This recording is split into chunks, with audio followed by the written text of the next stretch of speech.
So this is a little example on how we take out these wood caps once the product is assembled.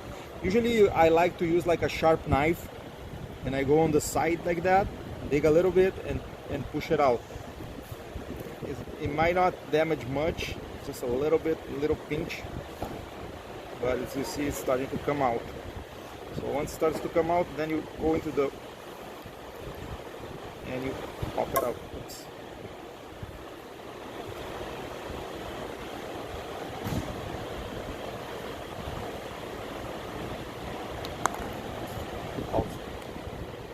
So the other option is if it doesn't come out with the using of the knife, it's a more destructive way. You're probably gonna lose the plug, but you put like a wood screw here, you turn it until you get enough grip, then you can probably just pull it out, or if you need it with a also using a plier. So after you're done, you can always remove the screw. And if you want to reuse it, you can always put some like crayon, like wax filler here to close this gap, this little hole from the screw.